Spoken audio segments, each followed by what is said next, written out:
2008년 10월 15일 금요일, 그날은 평범한 하루였습니다. 이준호는 33살 직장인이었습니다. 대기업 마케팅팀에서 일하고 있었습니다. 야근을 하느라 밤 12시가 넘었습니다. 회사 책상에 앉아서 서류를 정리하고 있었습니다. 문득 생각이 들었습니다. 아내는 지금 뭘 하고 있을까? 준호는 주머니에서 휴대폰을 꺼냈습니다. 집으로 전화를 걸었습니다. 투투투. 신호음이 울렸습니다. 한 번, 두 번, 세 번. 하지만 아무도 받지 않았습니다. 아내 서은이가 안 받는 건 처음이었습니다. 은희는 항상 첫 통에 전화를 받았습니다.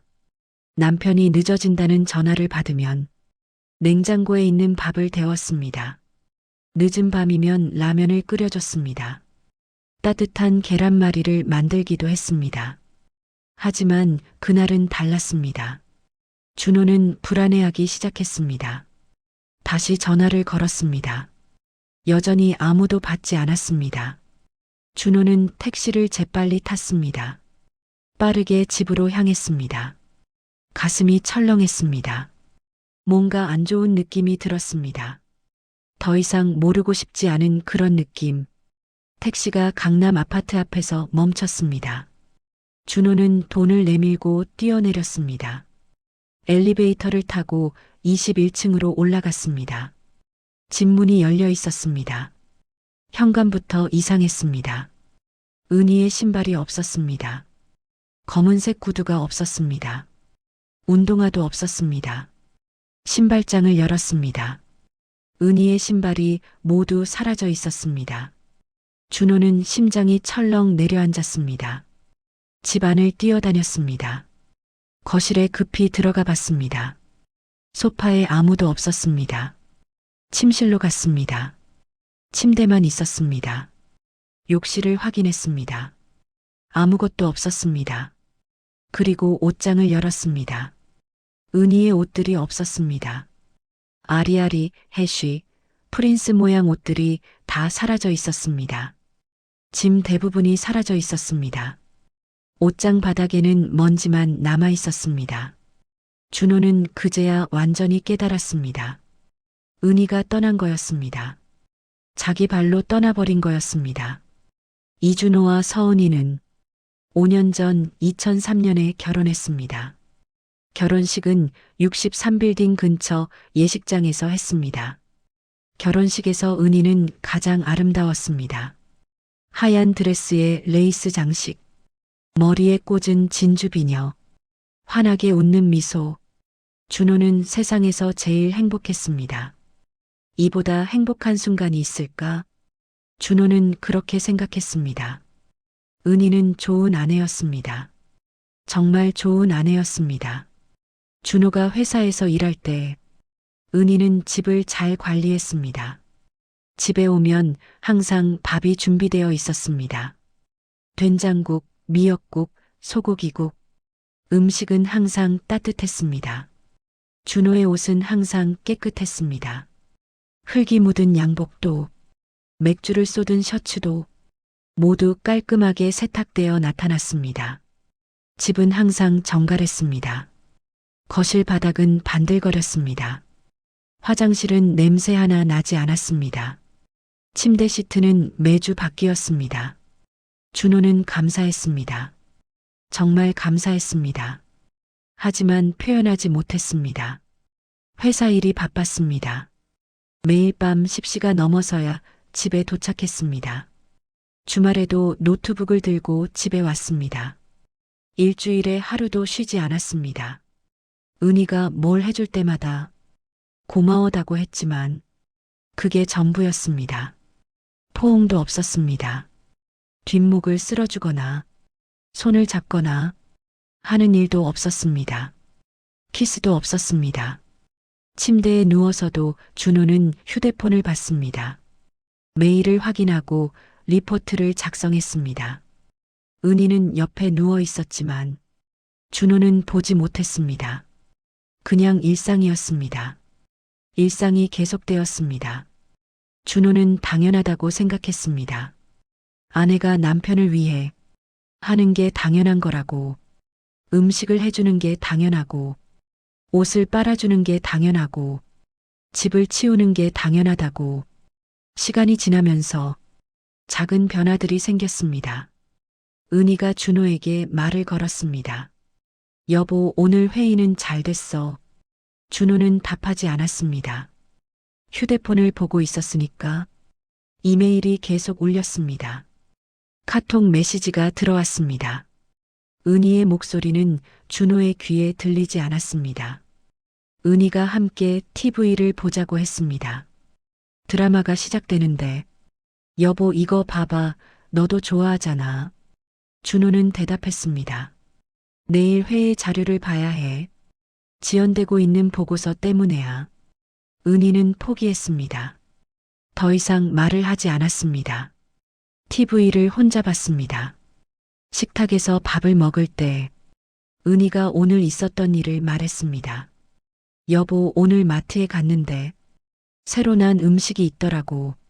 그래서 근데 그게 뭐 하는 거야? 준호는 반응이 없었습니다.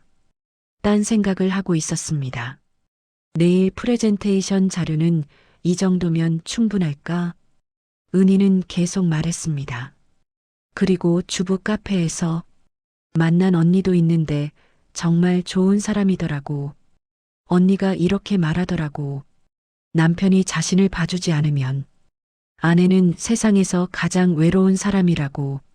준호는 그 말을 듣지 못했습니다. 못했으니까. 아니, 몰고 싶지 않았습니다. 그날 하루 전, 은희는 준호에게 진지하게 말을 걸었습니다. 침실에 누워서, 준호 여보, 응, 우리 대화해야 할 게 있어. 준호는 휴대폰을 내려놨습니다. 뭔데? 우리 뭔가 이상하지 않아? 뭐가 이상해? 결혼한 지 벌써 5년인데, 우리 대화한 지 얼마나 됐어? 문제 없잖아. 너 밥 주고, 내일 해주고, 그럼 뭐가 부족해? 준호는 한숨을 쉬었습니다. 은희 일이 너무 바빠. 이해해 줄 수 없겠어? 아이도 있는 것도 아니고, 너 좀 덜 간섭해 줄 수 없겠어? 은희는 그 말을 듣고 울기 시작했습니다. 눈물이 흘렀습니다. 그게 다였나? 그게 다야. 내가 남편에게 하는 게 다야. 밥 주고 옷 빨고 집 치우고 그게 다야. 준호는 은희가 우는 걸 봤습니다. 하지만 무엇을 해야 할지 몰랐습니다. 위로해주는 말도 떠오르지 않았습니다. 뭔가 복잡했습니다. 은희가 침실로 갔습니다. 문을 닫았습니다. 쾅! 준호는 자기 방으로 갔습니다. 침실과 다른 방이었습니다. 옛날부터 남편 방이라고 있었으니까 벽돌 같은 침묵이 집을 가득 채웠습니다.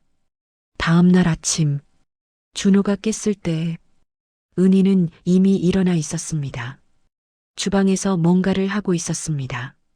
준호는 아무것도 없는 듯이 행동했습니다. 밥을 먹었습니다. 계란말이, 국밥, 은희가 여전히 만들어준 음식. 은희는 말을 하지 않았습니다. 준호도 말을 하지 않았습니다. 그저 침묵만 있었습니다. 침묵이 밥상에 앉았습니다. 침묵이 밥을 씹게 했습니다. 침묵이 삼키게 했습니다. 준호는 일찍 나갔습니다. 은희와 눈 맞추기가 싫었습니다. 그날 준호는 회사에 갔습니다. 여전히 야근을 했습니다. 밤 11시 반이 되어서야 문을 나갔습니다. 택시를 타고 집으로 갔습니다. 집 문이 열려 있었습니다. 또다시 현관에 은희 신발이 없었습니다. 침실에 은희가 없었습니다. 옷장에 은희 옷이 없었습니다. 모든 것이 사라져 있었습니다. 준호는 소파에 앉았습니다. 아무것도 할 수 없었습니다. 경찰에 신고했습니다. 경찰은 대답했습니다. 성인이 자발적으로 떠난 것일 수 있습니다. 찾으실 거면 실종 신고를 하셔야 합니다. 그건 다음 날 했습니다. 변호사를 선임했습니다. 변호사는 물었습니다. 소식이 없으신가요? 준호는 고개를 저었습니다. 단어도 없었습니다. 한 주일이 지났습니다. 은희는 돌아오지 않았습니다. 한 달이 지났습니다. 여전히 아무 소식도 없었습니다. 경찰은 수사를 했습니다. 신용카드 사용 기록을 추적했습니다. 모든 기록이 끊어졌습니다. 마지막 사용처는 서울역. 그 이후는 아무것도 없었습니다. 은희는 증발한 것처럼 사라졌습니다. 준호는 아내의 부모를 찾았습니다. 강원도 강릉에 살고 계셨습니다. 통화가 연결되자 할머니는 울었습니다. 그 딸이 어디 있는지는 엄마도 아무것도 모릅니다. 할아버지는 말이 없었습니다. 딸의 핸드폰도 추적 불가능했습니다. 마치 일부러 버려진 듯이 준호는 매일을 질문으로 살았습니다. 왜 떠났을까? 어디로 갔을까? 누군가를 만났을까? 다시 돌아올까? 대답은 오지 않았습니다. 15년이 흘렀습니다. 준호는 결혼하지 않았습니다. 누군가와 연애도 하지 않았습니다. 다시 누군가를 사랑할 수 없었습니다. 그 심정을 몰아줄 것 같았습니다. 회사를 그만뒀습니다. 일의 의미를 찾을 수 없었습니다. 인생이 무슨 의미가 있는지도 몰랐습니다. 혼자 살았습니다. 작은 원룸으로 이사했습니다. 혼자 밥을 먹고 혼자 잤고 혼자 죽음을 기다렸습니다. 친구들은 연락을 끊었습니다. 준호는 너무 우울했으니까 모두가 피했습니다. 그런 사람을 보는 건 힘들었을 겁니다. 엄마가 돌아가셨습니다. 병으로 돌아가셨습니다. 아빠도 이어서 돌아가셨습니다. 준호는 장례식에 갔습니다. 하지만 아무것도 느끼지 못했습니다. 남은 건 공허뿐이었습니다. 엄마는 생전에 준호를 많이 걱정했습니다. 은희가 떠난 후 아들의 모습이 너무 처참했습니다. 엄마는 일기를 많이 썼습니다. 아들에게 주는 편지도 썼습니다. 그 15년 동안 준호는 한 번도 은희를 찾으려고 노력하지 않았습니다. 찾고 싶지 않았습니다. 혹시 모르니까, 혹시 은희가 행복해 있을까봐, 혹시 누군가를 정말 사랑하고 있을까봐, 혹시 돌아오지 않으면 그게 낫다고 생각했습니다. 모르는 게 낫다고 생각했습니다. 부모님이 돌아가신 지 3년이 지났습니다. 45살이 된 준호는 부모님 집을 정리하기로 했습니다. 집세만 내고 있는 새방이었습니다. 청소년 시절부터 살던 집이었습니다. 정리를 시작했습니다. 책장을 열었습니다. 아버지의 소설책들이 가득했습니다. 서랍을 열었습니다. 어린 시절 사진들이 있었습니다. 준호의 어린 사진들, 학창 시절 사진들, 결혼식 사진도 있었습니다. 준호와 은희가 웃고 있는 사진, 엄마가 남긴 수기를 발견했습니다. 오래된 노트였습니다. 일기장처럼 써 있었습니다. 첫 장을 열었습니다. 준호야, 너를 잃어버린 게 같아서 엄마는 너무 마음이 아팠다. 은희가 떠난 후 넌 정말 많이 변했다. 밝던 아이가 어두워졌다. 너는 어디 가버린 거니? 우리는 너를 찾고 있었다. 준호는 울었습니다. 정말 오래 울었습니다. 30분, 40분, 1시간. 울음이 나오지 않을 때까지 열심히 정리를 했습니다. 책장을 정리했습니다. 서랍을 정리했습니다. 옷장을 정리했습니다. 모든 것을 정리했습니다. 그리고 옷장 뒤에서 낡은 짐 하나를 발견했습니다. 파란색 여행용 짐이었습니다. 여행 가방이었습니다. 준호는 몰랐습니다. 이건 누구 짐인가? 짐을 천천히 열었습니다. 여자 옷이 나왔습니다. 검은색 투니, 청바지, 흰색 운동화. 그것들이 모두 서은이의 옷이었습니다. 준호는 잠시 숨을 쉬지 못했습니다. 가슴이 철렁 내려앉았습니다. 은희의 옷을 들었습니다. 15년 전 냄새가 났습니다. 향수 같은 그냥, 옷에 밴 그냥, 은희의 냄새. 준호는 옷을 얼굴에 묻었습니다. 그리고 울었습니다. 정말 오래오래 울었습니다. 짐의 깊숙한 곳에 아주 작은 봉투가 있었습니다. 하얀 봉투였습니다. 누렇게 시간이 지난 봉투, 글씨가 써 있었습니다. 준호라고, 손글씨로, 정확하게. 준호는 천천히 봉투를 열었습니다. 손가락이 떨렸습니다. 안에는 쪽지가 하나 있었습니다. 좀 크기 있는 종이에 펜으로 적혀 있었습니다. 글씨는 은희의 글씨였습니다. 7년 전 은희의 글씨. 준호는 손이 떨렸습니다. 쪽지를 읽기 위해 한번 깊게 숨을 쉬었습니다. 마지막으로 마음을 정렸습니다. 그리고 천천히 읽었습니다. 준호, 내가 떠난다. 넌 내 목소리를 들은 지가 얼마나 됐나. 마지막으로 날 봤을 때, 날 보지 못했고, 나와 밥을 먹을 때, 나를 보지 못했다. 나는 아래에 있지만, 넌 항상 휴대폰을 들고 있었다. 나는 이야기하고 싶었다. 넌 내 말을 듣고 싶지 않았다. 나는 사랑받고 싶었다. 넌 나를 무시했다. 너는 내 손을 잡은 지가 언제니? 우리 마지막으로 키스한 게 언제지? 나는 기억하지 못한다. 더 이상 이렇게 살 수 없다. 하지만 이 쪽지를 보면 넌 내가 죽었다고 생각할 거다. 그렇지 않다. 난 산다. 나는 누군가에게 정말 사랑받고 누군가와 매일 대화하고 누군가에게 필요한 존재가 되어 산다. 준호, 미안해. 정말 미안해. 사랑했어. 은희.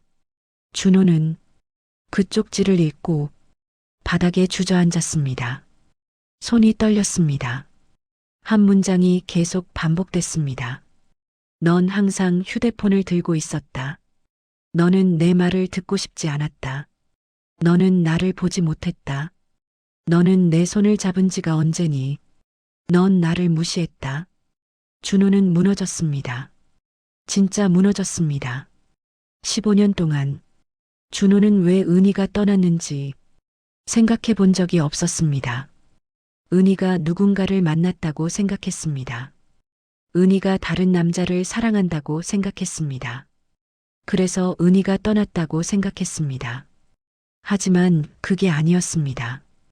은희는 자신을 사랑해줄 사람을 찾아갔습니다. 자신의 말을 들어줄 사람을 찾아갔습니다. 자신을 보는 사람을 찾아갔습니다. 자신의 손을 잡아줄 사람을 찾아갔습니다. 준호는 그렇지 않았습니다. 준호는 은희를 보지 못했습니다. 듣으려고 하지 않았습니다. 손을 잡을 생각도 없었습니다. 휴대폰이 더 중요했습니다. 일이 더 중요했습니다. 은희는 보지 못했습니다. 준호는 이틀을 방 안에만 있었습니다. 화장실에 가지도 않았습니다. 밥을 먹지도 않았습니다. 물도 마시지 않았습니다. 쪽지를 계속 읽었습니다. 한 문장씩 여러 번.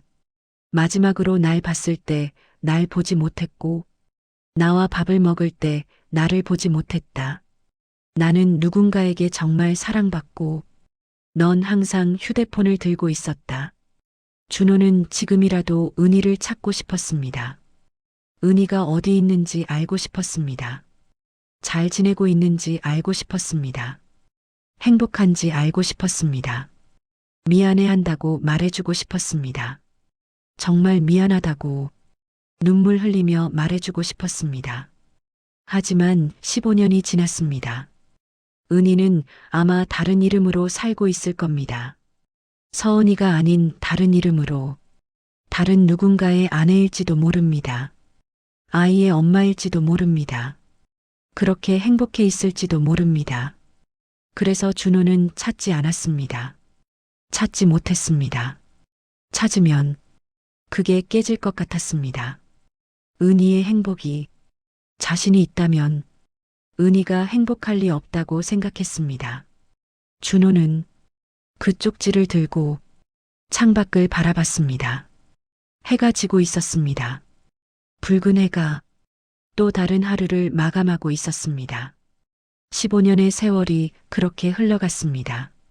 모두가 손가락 사이로 빠져나가는 모래처럼 준호는 생각했습니다. 만약 다시 기회가 주어진다면 자신은 어떻게 할까? 아내의 손을 잡고 아내의 눈을 보고 아내의 말을 들었을까? 아내를 사랑했을까? 하지만 기회는 오지 않았습니다. 15년이 지나서도 기회는 오지 않았습니다. 아마 영원히 오지 않을 겁니다. 준호는 일기를 나왔습니다. 엄마가 남긴 일기장. 날짜를 보니 2008년 10월 16일 은희가 떠난 다음 날 엄마는 썼습니다. 아내가 떠났다. 우리 아들이 진짜 중요한 걸 너무 늦게 깨닫는 것 같다.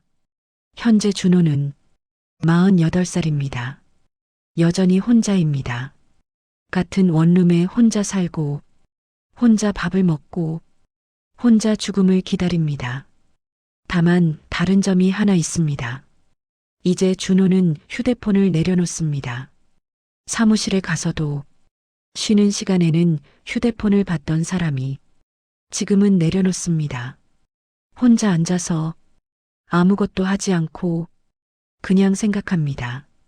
지난 시간들을, 은희의 웃음을, 은희의 목소리를, 그리고 왜 자신이 아내의 목소리를 듣지 못했는지를. 그 질문에는 답이 없습니다.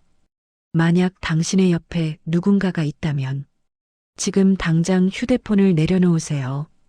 그 사람의 눈을 보세요. 제대로 된 눈으로 그 사람의 말을 들으세요. 정말로 들으세요. 그 사람을 사랑하세요. 진짜 사랑하세요. 언제 그 사람이 당신 앞에서 사라질지 누가 알까요? 준호는 너무 늦게 그것을 깨달았습니다. 당신은 늦지 않을 수도 있습니다. 오늘 이 아내의 손을 잡으세요. 오늘 이 아내의 말을 들으세요. 오늘 이 아내를 사랑해 주세요. 내일은 보장되지 않습니다. 지금이 마지막 일지도 모릅니다. 당신의 휴대폰을 내려놓으세요. 당신의 일을 내려놓으세요. 당신의 자리에서 일어나 그 사람을 보세요. 진짜로